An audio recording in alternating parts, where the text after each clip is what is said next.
Today's video, we're going to talk about the greater Phoenix market, give you an update on what's going on.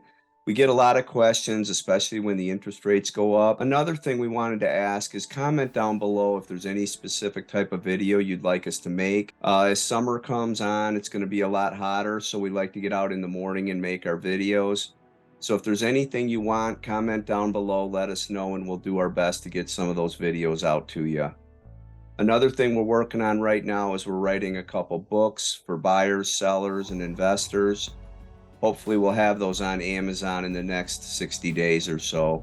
We'll be providing free downloads for all of our clients and all of our subscribers.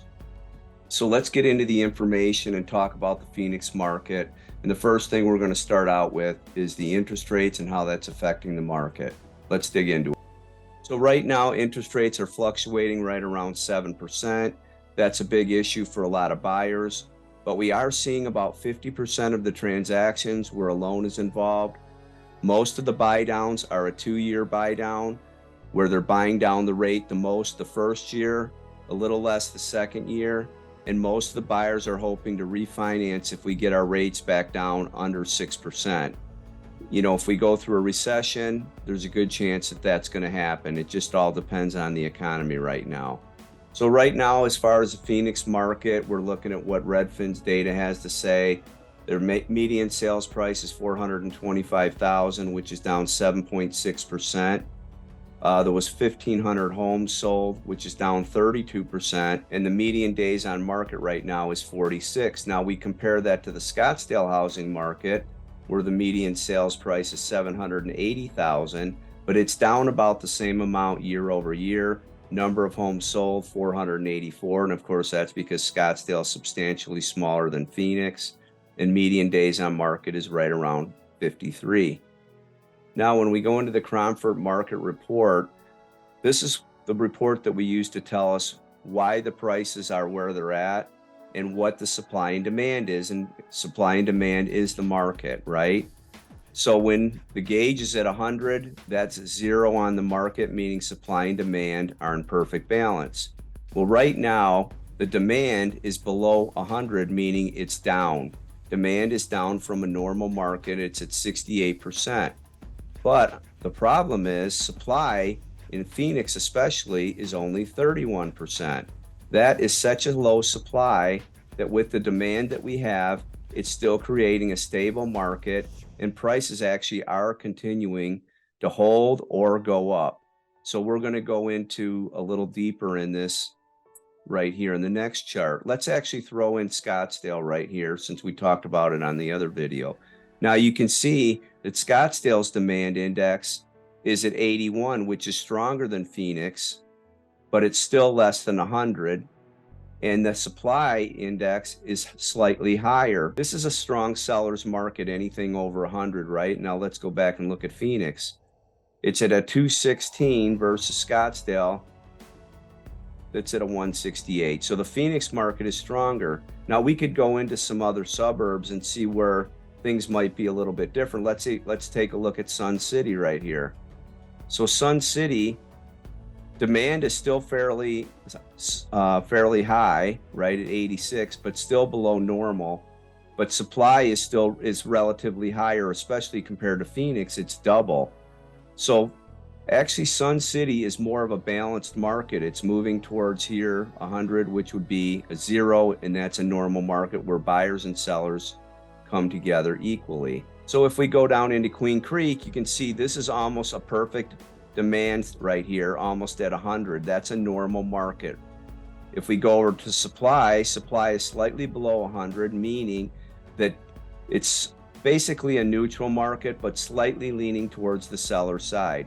Now, why is Queen Creek different than the other parts of the valley? It's because there's a lot of new construction.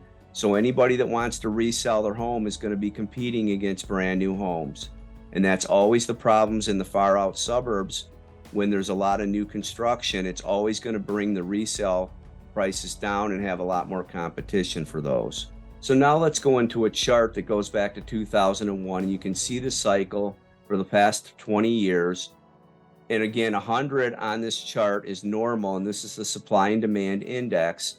If you go back into 2021, in the beginning of the chart, you're going to see a balanced market right in here, where supply and demand are equal. Then we had the great crash, right? We had the big boom first. Supply went way down right before the banking crisis, and then supply went through the roof. Now, when these type of things happen, that's when the Fed gets in and they really lower the interest rates down. Then once we came out of it around 2009, we went into a more balanced market, and then we had the supply start to drop. Now, what happened over that time? Well, over that time, builders quit building in the greater Phoenix area, and that takes a lot of our supply down. Another thing, people didn't know where the economy was going to go, and a lot of people were unemployed. So that really affects things too. But in general, supply went down, no new homes, nobody wanted to put their home on the market until they saw daylight. So back in 2013, you could see that supply started to go up, demand came down, and we met in the middle. This is a perfectly balanced market right here. Well, where do we go from there?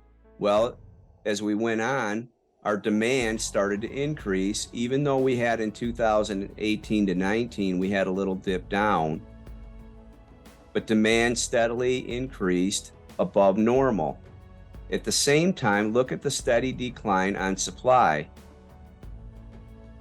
Now, it bottomed out right here, where we know that interest rates dropped to the lowest historical period, and therefore everybody was trying to buy a home and or refinance a home.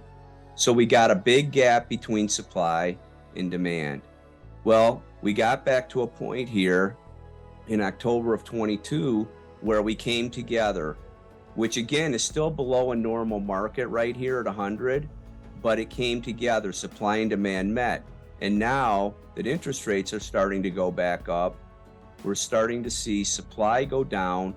People don't want to put their home on the market or sell because they have nowhere to go. And the buyers, after they go through the interest rate shock and the market switches and people are helping buy down their rate and they need a home, then the market starts to go up demand-wise. We don't know at this point where this trend is going to continue, if it's going to go up, if it's going to go down. But right now I can tell you that the demand is so much higher than we have in supply that the market is still pretty strong. And what's happening right now in many of the markets where we have more of a seller's market still, because they don't have competition, there's a lot less inventory, they can be pickier about their prices again. Not as picky as they could be back when interest rates were super low, but they're being a little more picky right now. So some people are sitting on the sidelines and waiting, and some people are moving forward. Just depends on what kind of deal that they can get in the market right now. The one thing I will tell you is, down the road, if the Fed drops rates and rates start dropping back down below 6%, we're going to have such a huge increase in demand in the market that prices would probably shoot up. Nobody knows for sure what's going to happen, if we're going to end up in a recession. It seems like the recession is kind of being kicked like a can down the road. But ultimately, the Fed's about at the end of their tightening, or they're probably not going to be doing any big tightening right now. So eventually we're going to come to the end of the Fed raising their rates and see how the economy reacts. Thanks for tuning in today. Don't forget to comment down below on what types of videos you'd like us to put out. We want to keep you up to date on the market, and everybody wants to know different areas, which is a little challenging sometimes. So we just wanted to do this one on the greater Phoenix area. Thanks for tuning in. Have a great day.